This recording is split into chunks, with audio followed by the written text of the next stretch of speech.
തിരുവനന്തപുരം നെടുമങ്ങാട് സ്കൂട്ടറിൽ വന്ന വീട്ടമ്മയുടെ മാല പൊട്ടിക്കാൻ ശ്രമം പരാജയപ്പെട്ടതോടെ വീട്ടമ്മയെ ചവിട്ടി തള്ളിയിട്ട ശേഷം ഇയാൾ കടന്നുകളഞ്ഞു.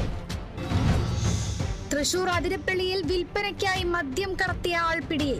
കണ്ണൻകുഴി സ്വദേശി സജീവനാണ് വാഹന പരിശോധനയ്ക്കിടയിൽ ചാലക്കുടി എക്സൈസിന്റെ പിടിയിലായത്. പ്രൈവറ്റ് ബസ്സിൽ 6 ലിറ്റർ വിദേശ മദ്യം കടത്തുമ്പോഴാണ് ഇയാൾ പിടിയിലായത്. തൃശൂർ കർഷക സംഘം കോവിൽ റോഡ് ബ്രാഞ്ചിന്റെ നേതൃത്വത്തിൽ Manalur area secretary K Sankaran അനുസ്മരണം ആചരിച്ചു. കെ ശശീന്ദ്രൻ പതാക ഉയർത്തി. കൊല്ലം പോരുവഴി ഗ്രാമപഞ്ചായത്ത് ഓഫീസിൽ BJP ജനപ്രതിനിധികളുടെ പ്രതിഷേധം. ക്യാൻസർ രോഗികൾക്ക് സ്വർണ്ണക്കട ഉടമ നൽകിയ ഫണ്ട് തിരിമറി നടത്തിയ പ്രസിഡന്റ് രാജിവെക്കണമെന്ന ആവശ്യം. പ്രായപൂർത്തിയാകാത്ത ആൺകുട്ടിയെ പീഡിപ്പിച്ച ട്യൂട്ടോറിയൽ കോളേജ് അധ്യാപകൻ അറസ്റ്റിൽ. പിടിയിലായത് പരവൂർ EC കോട്ടേജിൽ സുജിത് കുമാർ. കായിക പരിശീലനത്തിനെന്ന വ്യാജേന വിദ്യാർത്ഥികളെ വീട്ടിൽ പാർപ്പിച്ചായിരുന്നു പീഡനം. പാകിസ്ഥാൻ അതിർത്തിയോട് ചേർന്ന അഖ്നൂർ മേഖലയിൽ വെടിവെപ്പ്. ഒരു അതിർത്തി രക്ഷാസേന ഉദ്യോഗസ്ഥന് പരിക്കേറ്റു.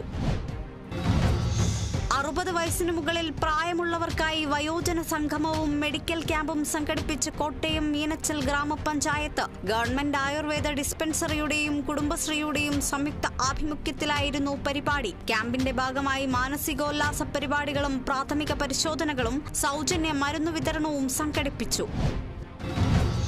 ബൈക്കിന് തകരാറാരോപിച്ച് ഫയൽ ചെയ്ത ഹർജിയിൽ പരാതിക്കാരന് അനുകൂല വിധി. വിയൂർ സ്വദേശി സുജിത്ത് സുരേന്ദ്രൻ ഫയൽ ചെയ്ത ഹർജിയിലാണ് വിധി. തൃശൂർ നെല്ലുവായിലുള്ള രുദ്ര ബജാജ് ഉടമയ്ക്കെതിരെയും മണ്ണൂത്തിയിലെ ഗ്രാൻഡ് മോട്ടോഴ്സ് ഉടമയ്ക്കെതിരെയും പൂനെയിലെ ബജാജ് ഓട്ടോ ലിമിറ്റഡ് മാനേജിംഗ് ഡയറക്ടർക്കെതിരെയുമാണ് വിധി. തൃശൂർ പുത്തൻപീടിക ഇടവകയിലെ ഫ്രാൻസിസ്കൻ ആത്മായ സഭയുടെ നേതൃത്വത്തിൽ പരിശുദ്ധ മാതാവിന്റെ ജന്മദിനം ആഘോഷിച്ചു. 8 നോമ്പിന്റെ സമാപനവും നടത്തി. പരിപാടി SFO കണ്ടശാം കടവ് റീജിയൻ പ്രസിഡന്റ് PD ജോസഫ് ഉദ്ഘാടനം ചെയ്തു.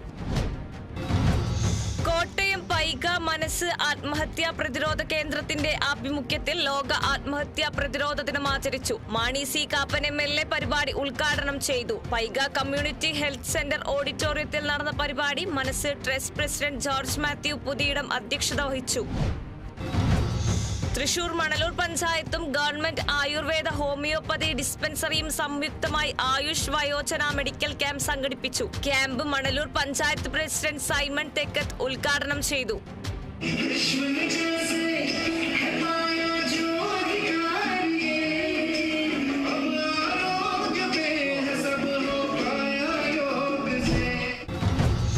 തൃശൂരിൽ കഞ്ചാവ് വലിക്കുന്നത് ചോദ്യം ചെയ്തതിന് വീട്ടിൽ കയറി യുവാവിനെ കുത്തിക്കൊലപ്പെടുത്താൻ ശ്രമിച്ച കേസിൽ പ്രതികൾക്ക് 5 വർഷം കഠിന തടവും 20,000 രൂപ പിഴയും ശിക്ഷ.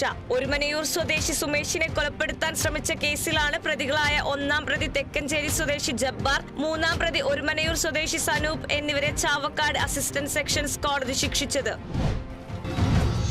തൃശൂരിലെ മുണ്ടൂരിൽ ജോണീസ് ബസ് എഞ്ചിനീയറിംഗ് വിദ്യാർത്ഥിയെ ഇടിച്ചു കൊലപ്പെടുത്തിയതിൽ പ്രതിഷേധിച്ച് കേച്ചേരിയിൽ ജനകീയ സമരസമിതിയുടെ നേതൃത്വത്തിൽ ജോണീസ് ബസ് തടഞ്ഞു പ്രതിഷേധിച്ചു. സമരക്കാരെ പോലീസ് തടഞ്ഞത് പ്രതിഷേധത്തിനിടയാക്കി.